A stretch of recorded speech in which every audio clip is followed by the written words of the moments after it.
Welcome to DD Durban Online. We're a church family on mission to see Durban change into a place where Jesus reigns. Here is this week's message. There we go. Good morning, everyone. Everybody doing good? Ready for Christmas? Holiday times? Amazingness? Had a great week? Yay? Nay? Okay? Gooi vir my dat ek sien. Okay, it seems like quite a few. If you're joining us here for the first time during this series, we're in week number 2 of a series called The Hope of Christmas. And we're looking through this little famous verse in Isaiah chapter 9, verse 6, where Isaiah writes about the birth of a child that's coming. And he says, a child is born to us, for to us a child is born, to us a son is given, and the government will be on his shoulders. And he will be called Wonderful Counselor, Mighty God, Everlasting Father, and Prince of Peace. And what we're doing in this series is we're going through each of these titles. That the child that's being born, Jesus, during Christmas, has been called. It's been prophesied over what he will do. And last week, we jumped into the title called, Wonderful Counselor. And if you want to know all about how wonderful his counsel is, please go and check it out on YouTube. I'm not going to repeat the whole sermon here this morning, but it's really been a surprise. And this morning, I would like to open up this next title called Mighty God, which Jesus has been called, with a question. And I want to ask you to maybe turn to the person next to you and quickly tell them, what do you expect? Not what do you hope for, but what's your expectation for this coming Christmas season?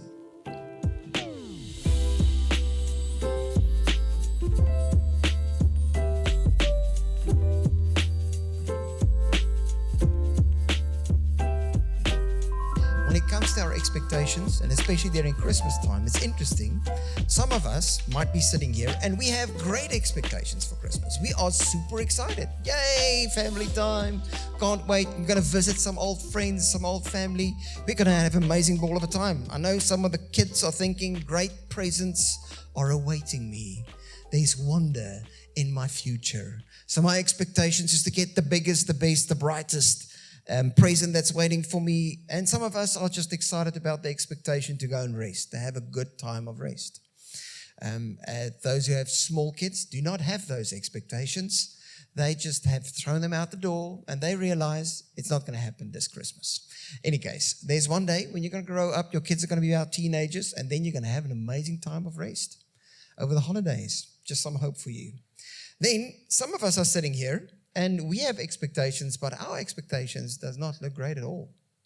In fact, they look gloomy, dark, and not lekker. For some of us, maybe this might be a Christmas. You know, we all have the weird uncle in the family. And you know you're going to go over and you're going to have some discussions. This uncle is going to obviously speak about politics, and he's going to speak about religion, and he's going to make life difficult. And to be honest, you're just praying, Jesus, please. Just give me enough patience. Just no power. Otherwise, I'm going to kill people. Patience. I want to survive this Christmas. So expectations ain't that high. And for some of us, it's becoming very real, because this might be the first Christmas where you're without. The first time that you're going to experience maybe someone that you've dearly loved not being with you. Or maybe you broke up and it's not a lekker Christmas. You're not really looking forward to this time. To be honest, for most of us, the stats tells us that Christmas is for many people the loneliest time of year. That they spend this time alone. So the expectations aren't that great. Whatever your expectations are for this Christmas, can I tell you something about expectations? An interesting principle is that expectations have the capacity to blind us to what God wants to do in our life. Did you know that? So many times we have wonderful expectations of how God might show up and how he might show his power in my world and how he might come and do miracles for me. And my expectation is so set on this little box that when it doesn't happen that way, you sound exactly like my wife does. Because she is a box person. Anybody like her? She has a little box, and everything needs to fit into that little box. And if it doesn't fit into that box, you can ask her, look at her eyes. She didn't expect this. This was not in her box. And then there's this, why is this happening? And then we miss what might be happening around us. So expectations are quite powerful. They have the capacity to blind us to what truly is coming. Now, I want to take you a bit on a journey, and I want to take you back into time, 2,000 years ago. I want you to imagine with me living in the Roman Empire in a small little backyard country space called Israel. And you have been living there now. You're about, 13, 14 years old. And this country now that you live in has been under Roman military occupation for about 100 years. And it's going rough. Life is not lekker. I mean, you wake up in the morning and there are soldiers outside. They can force you, kill you, organize anything in your own land to let you do whatever they want you to do. They can even tell you, carry my stuff legally for a whole mile. They're allowed to do that. Your life is basically at their mercy, at their beck and call. And they run your land that you grew up in. Your grandma told you about them coming in. And all the pain are still with you. You carry those memories in your mind and in your heart. And then to top it, you have this new puppet king called Herod. And he has something in his heart to try and prove his worth to Caesar, that he is this next level guy and he's going to make things happen. So he's pulling off building projects to try and impress Caesar like crazy, which means you get taxed more and more and more. And then on top of that, you have some corrupt tax collectors, and they double the charge. And then finally, as I've mentioned, these soldiers, every morning, it's not democracy, guys. It's not like you voted for two kinds of people, and the guy that you voted for didn't win, and then for 4 or 5 years, okay, hopefully next time. No, this is a person that comes in with force. It's a dictator, and he does whatever he wants, and he's doing it in your land. You can imagine the people living in that country, dreaming about, hoping. They are reading Isaiah chapter 9, verse 6, a little bit different than we are. You know, we have this beautiful Christmas card. It's all sparkly, wonderful, little baby in a manger, nice, beautifully built. And then you open it up and it says, to us a child is born and a son is given. And the government will be on his shoulders. Oh, so beautiful. And he will be called Wonderful Counselor, Mighty God. That's wonderful. Do you guys see what's happening here? Everlasting for all. So beautiful. It feels like my heart wants to melt when I'm reading that. Okay? That's not at all what the people in Israel were feeling when they were reading this. They were sitting under Roman occupation, oppression, dire poverty, trying to make ends meet every single day. When they read this, they're like hoping, where's the child that's going to be born? The government will be on his shoulders. He's mighty God, wonderful counselor. He will go and sit. Verse 7 says, he will even take the throne of David. Yes, where is that guy? He's going to come back and he is going to make things happen for us. He's going to sort out the Roman Empire. He's going to be mighty and we're going to have the golden era back again. The world will come to us from all the ends of the earth, will come to see the kingdom like we did in the days of David and of Solomon. That's what they're hoping for. They have no illusion. That's the expectation that they all have in their heart. So when they're reading Mighty God, they read the following, as it should be translated in Hebrew. It means deliverer, rescuer, irresistible champion, all-powerful, mighty one. That's what they see. And then, the only thing they could have never expected, reading this verse, was Jesus. Because God gives them a little fragile baby, born in a manger, and actually, the real picture is, it's like a cave, dark, gloomy cave, dirty. Gets laid down, this baby boy, into the feeding trough of an animal. That's the picture. Never in their wildest dreams would they have expected Jesus to be this person that would be the mighty God. So, Jesus has the capacity as I've mentioned, to surprise us. And this morning, I want to take you through 4 different stories where Jesus kind of showcases the might that he has. And he takes his disciples over a season. It's all in the book of Mark. It's Mark chapter 4, chapter 5. And they just follow onto one another. It's like the one story over the next, over the next, and over the next. And Mark is revealing to us the surprising, powerful might of God. And it's not as you would think. So let's dive in and read. The first story is in Mark chapter 4, verses 35 to 41. If you want to read with, you're more than welcome to open up your Bible. Otherwise, you can follow on the screen with me. It says the following.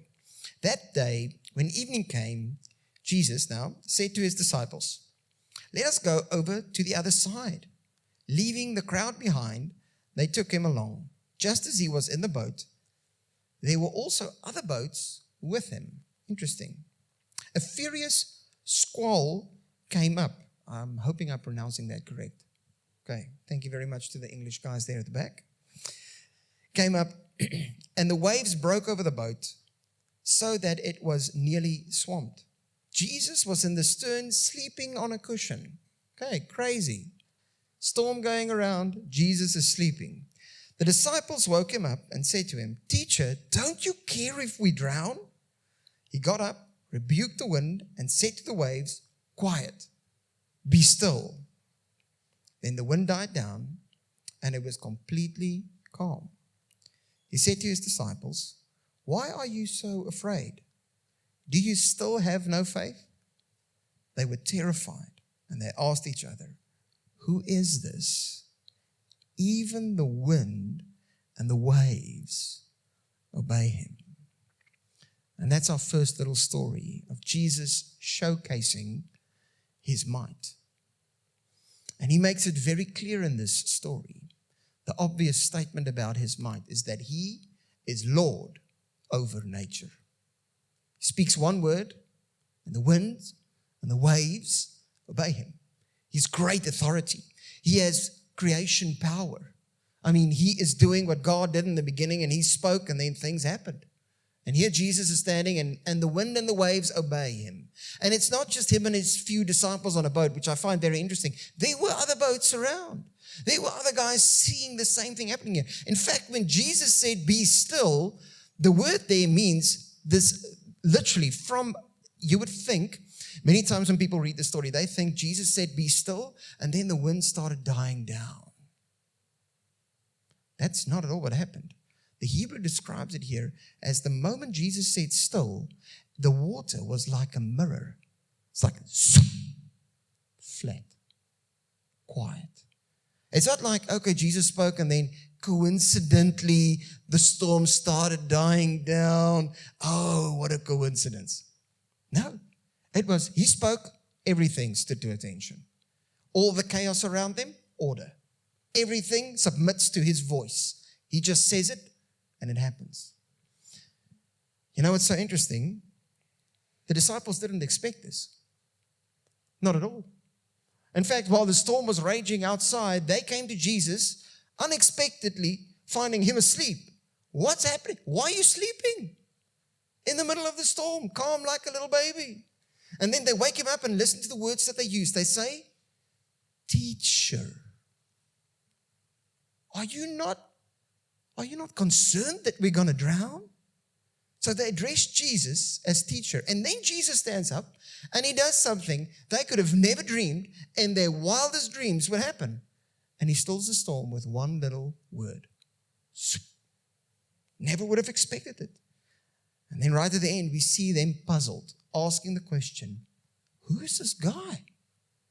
We call him teacher, but he clearly has authority above teachers. But we're still figuring it out.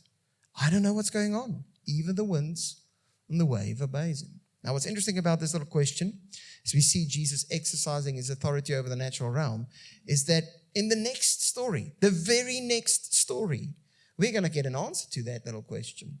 Who is this man that the winds and the wave obeys him? But it's not going to come from his disciples. Interesting. I don't know about you, as a follower of Jesus, who do you see him as? You might say the theological correct question. But do you really believe what you say? Let's read on. Mark chapter 5, verse 1. The second story. So they went across this lake to the region of the Gerasenes. When Jesus got out of the boat, a man with an impure spirit came to the tombs to meet him. This man lived in the tombs, and no one could bind him anymore, not even with a chain, for he had often been chained hand and foot. But he tore the chains apart and broke the irons on his feet. No one was strong enough to subdue him. Night and day, among the tombs and in the hills, he would cry out and cut himself with stones. Now when he saw Jesus from a distance, he ran and he fell in front of him. He just saw Jesus from a distance. He's running and he's falling at his feet. He shouted at the top of his voice the answer to the question, who is this man? And what does he say? What do you want with me, Jesus? Son of the Most High God. In God's name, do not torture me. So here we have the demons crying out, running, trembling in fear, begging for mercy, when his own disciples are still trying to figure out, who's this guy? That the winds and the wave would obey him. What a contrasting story. Interesting, huh? So, for Jesus has said to him, come out of this man, you impure spirit. Then Jesus asked him, what is your name? My name is Legion, he replied, for we are many. And he begged Jesus again and again to send them out of this area. And then the story goes as follows. The people find out about Jesus' mighty act. And they go back and they hear about it. And they hear Jesus actually send the pigs, because the legion, the demons asked, please do not torture us. Send us into the pigs. Please do not send us from this area. And they send them into the pigs, and all the pigs go over the whole herd, over that cliff, and they're dying right there in the abyss of this stormy sea that's going on. Okay? And then the people hear about it, and because it is not the Jerusalem side or Israel side, it's the Gentile side, pigs are actually a big part of the economy. They're food. So the guys are scared. Jesus showed up. This one guy that no one can handle, Jesus don't even say a thing. This guy runs, and he's like begging Jesus immediately. Do you see the one with the power? Does Jesus look intimidated by this guy? Is he like busy screaming? You know, I've seen sometimes people talking about deliverance and demons being driven out, and then it's a screaming fest, like, demon. Did Jesus look like that? He just stands there. Demons bow down. It's like, whoop, please, mercy, mercy. And then when Jesus comes in and he takes the stronghold that was over that environment away, suddenly it affects their gods, their wonderful economy and their wonderful income. And now we don't want Jesus with us. So please, Jesus, you can go. And then when Jesus gets ready to go, it says the following, and I want to read this because I think this is very significant. Verse 18, as Jesus was getting into the boat, the man who had been demon-possessed begged him to go with him. So here we have a guy that's just been delivered by Jesus. Miracle has happened in his life. He's begging Jesus to go. Have we heard a story like this before? Yes, we have. In Mark before, when Jesus comes to Peter and he tells him, throw out your net on the other side. And there's this miraculous moment. And then Jesus calls him to follow him. But here, Jesus is not calling him. This guy is asking to go. And then Jesus says to him, Jesus did not let him come with. But he said, go home to your own people, tell them how much the Lord has done for you and how he has had mercy on you. So the man went away and began to tell the Decapolis how much Jesus had done for him. And all the people were amazed. Can you see that there are a few things that no one expected? Firstly, I don't think the disciples expected to hear from a demon-possessed man's mouth the words, Son of God. They were still thinking, teacher. Nobody expected Jesus to have the power to even do this. Next moment, he cleanses this man. The townspeople were afraid. They didn't expect that there would be someone more powerful than the spirits that would rule this man.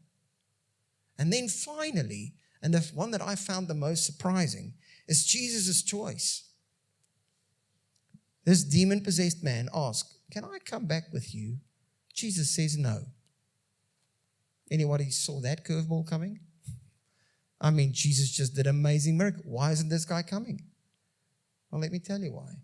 Jesus arrives on the other side of the shore, and he sees a key guy. He's saying, boys, that's our guy. This guy will break open the whole Decapolis for us. I just need one guy. And God's might delivers that oak. He goes and tells the whole Decapolis. Then a few chapters on, we read about Jesus coming back to the Decapolis, and he feeds 4,000 men. He does the multiplying of the bread and the fish for a second time in the book of Mark. And it's all because of this one man's testimony. What am I trying to tell you? Firstly, Jesus is Lord over the supernatural realm. He has power over the supernatural. Everything bows down before him. And if you may be expecting him to deliver you and let you follow him, maybe he's doing something different. Maybe he's delivering you to be a key person, to break open a whole new space in a new environment in your life. The third story is a story where Jesus heals a woman. Now, this story starts off right after this, verse 21. I'm not going to read the full one, but it basically says that Jesus was still coming. He was coming back from that moment across the lake, and then he met a guy called Jairus. He was the leader of a synagogue, and he came begging Jesus, asking him if he could please come and heal his daughter. His daughter is very, very sick. And Jesus, on his way to go and heal his daughter, the whole crowd hear about Jesus being here. And remember, he had a whole crowd getting him there, and everybody was excited. And then he got over the boat to the other side. So as he's coming back, this crowd's waiting. They're all excited about Jesus arriving back. And Jesus trying to make his way there. Everybody's pushing and nudging and trying to just get a little bit of Jesus. And the next moment we read that strange story of Jesus saying he realized that power has gone out of him. He turned around and to the crowd and asked them, who touched my clothes? And the disciples were like, what do you mean who touched your clothes, bud? Everybody is around you, Lord. Everyone is like pushing. And what do you mean who touched you? And then we hear Jesus making the statement, someone touched me, and he's looking around for this person. And then in verse 32, but Jesus kept looking around to see who had done it. Then a woman, knowing what had happened to her, came and fell to his feet, and trembling with fear, told him the whole truth. And then he said to her, daughter, your faith has healed you. Go in peace and be freed from your suffering.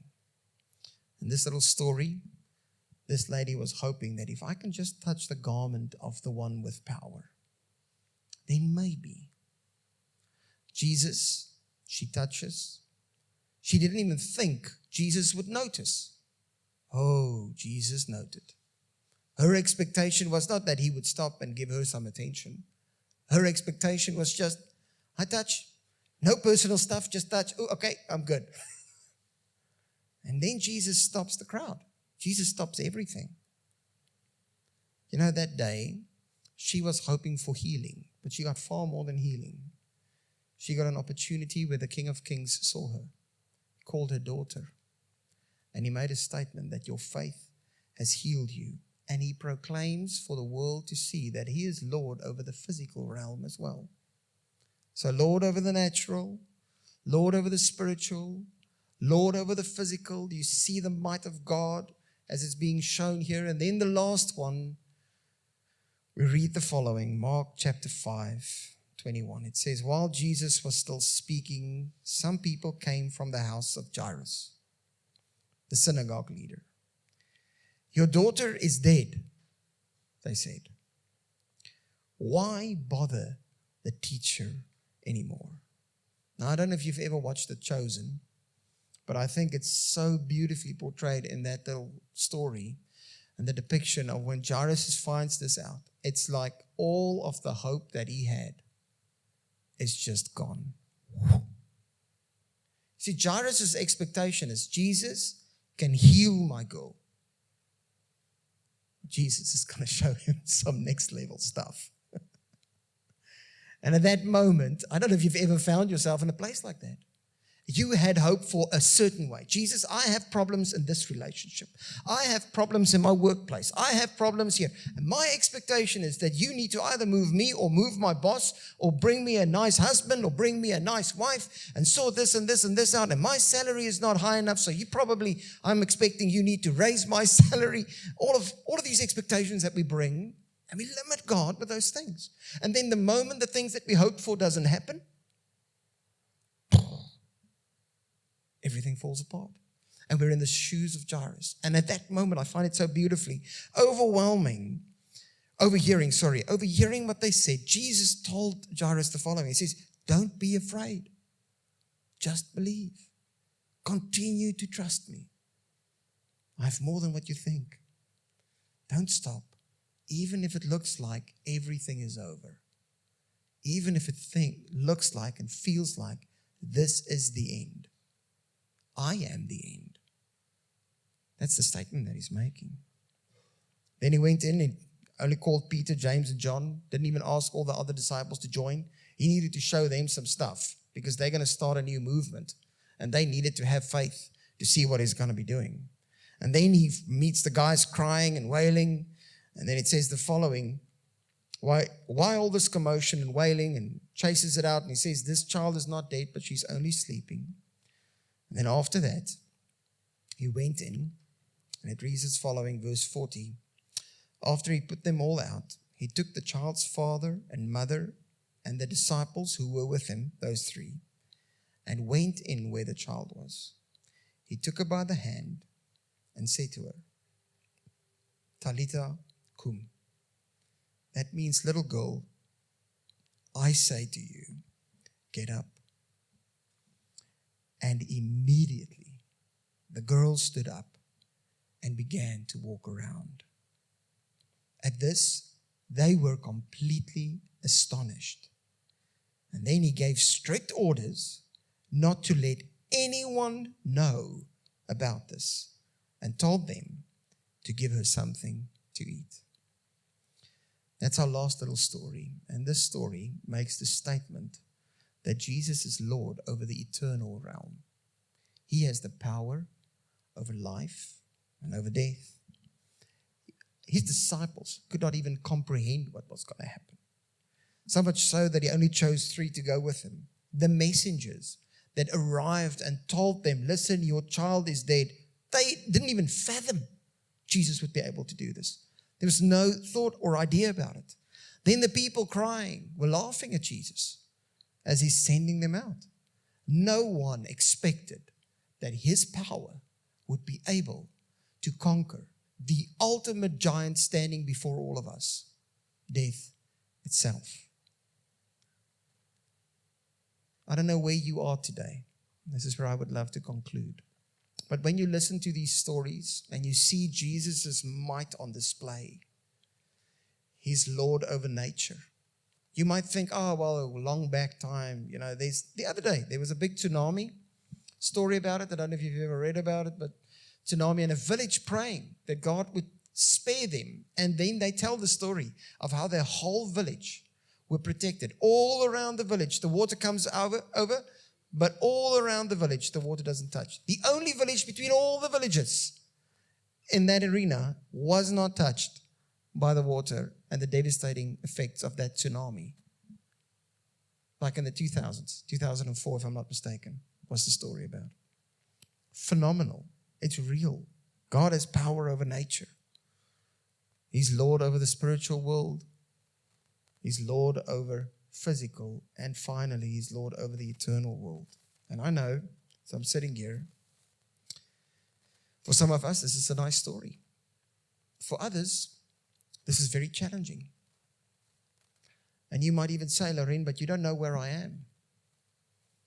You don't know what I've prayed for this year. You have no idea what's in my heart.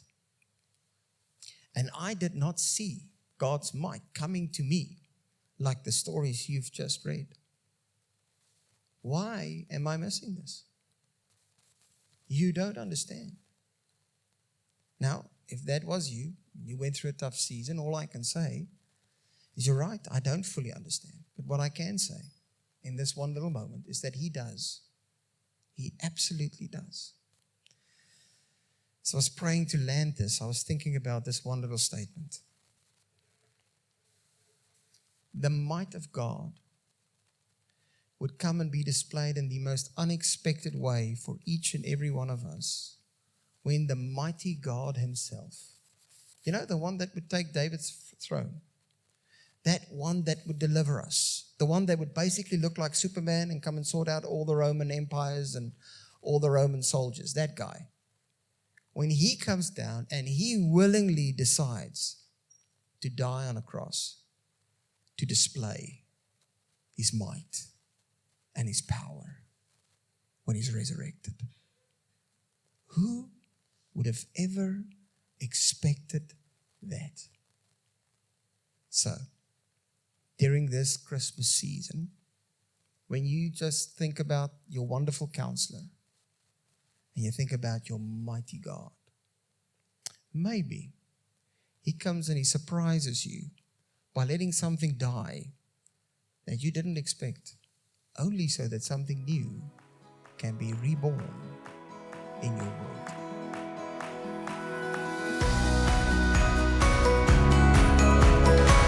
Thanks for joining us online today. As a family, we would love to meet you in person, so plan a visit to our DD Durban campus by going to doxadeo.org/Durban.